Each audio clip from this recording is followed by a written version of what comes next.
Hi friends, அஸ்ஸலாமு அலைக்கும். எல்லாம் எப்படி இருக்கீங்க? அல்ஹம்துலில்லாஹ். என்னங்க மல்லிகை ஜாமான் வாங்குறதுக்கு லிஸ்ட்டு போட ஆரம்பிச்சாச்சா? அப்போ ஒரு நிமிஷம் இந்த வீடியோவை பார்த்துட்டு அதுக்கப்புறம் லிஸ்ட்டு போடுங்க. நீங்கள் வாங்க, கொஞ்சம் யூஸ்ஃபுல்லாக இருக்கும். நம்ம சேனலுக்குள்ளே போவோம். இப்போ நம்ம மல்லிகை ஜாமான் ஸ்டோர் பண்ணி வச்சுருக்க பாக்ஸில் முதல்ல எல்லாத்தையும் எடுத்து என்னென்ன இருக்குதுன்னு பார்த்துப்போம். நம்ம ரெகுலராக யூஸ் பண்ணிகிட்டு இருக்கும் போது ஜாமான்லாம் காலி ஆகும்னா எடுக்கும் போது கூட நம்மளுக்கு ஞாபகம் வராது.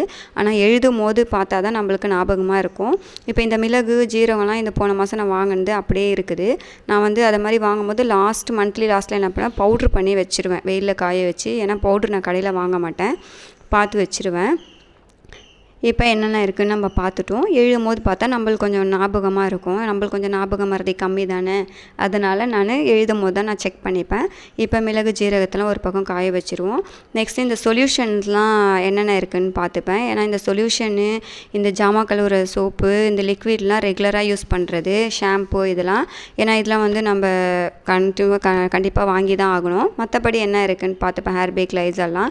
இப்போ இந்த கண்டெய்னர்லாம் நான் ஒரு பக்கம் காய வச்சுருவேன். மந்த்லி கழுவி காய வச்சுருவேன் மளிகை ஜாமான் வாங்க போகிறதுக்கு முன்னாடி. அது மாதிரி பாக்ஸும் மளிகை ஜாமான் ஆக பாக்ஸும் நான் கழுவி தான் போடுவேன். இதை மாதிரி கோதுமை மாவு எல்லாத்தையும் பாக்ஸில் ஸ்டோர் பண்ணி வச்சுருவோம் கழுவி.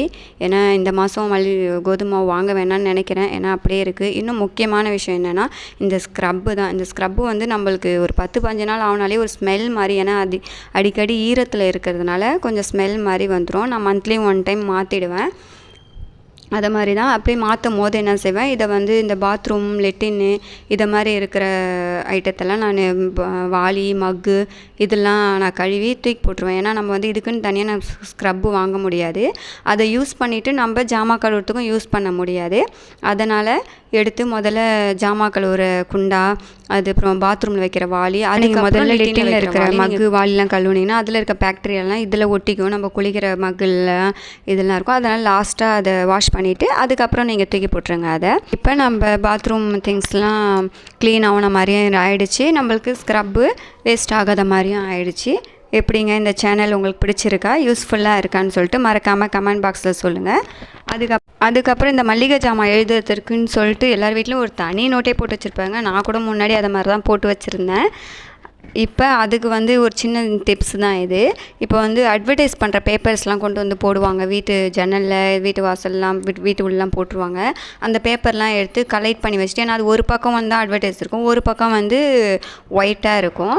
நான் அது வந்து ஒரு பேடில் கலெக்ட் பண்ணி வச்சுப்பேன். ஏன்னா அது எடுத்துறதுக்கு நம்மளுக்கு ஈஸியாக இருக்கும். பட்டுன்னு நம்ம ஜாமான் எதுவும் இல்லைனா எழுதி வச்சிடலாம் அப்படின்னு சொல்லிட்டு யூஸ்ஃபுல்லாக இருக்கும். உங்களுக்கு வேணால் இந்த டிப்ஸை யூஸ் பண்ணிக்கோங்க. மறக்காமல் நம்ம சேனலை லைக் பண்ணிக்கோங்க, ஷேர் பண்ணுங்கள். அஸ்ஸலாமு அலைக்கும். பாய் பாய்.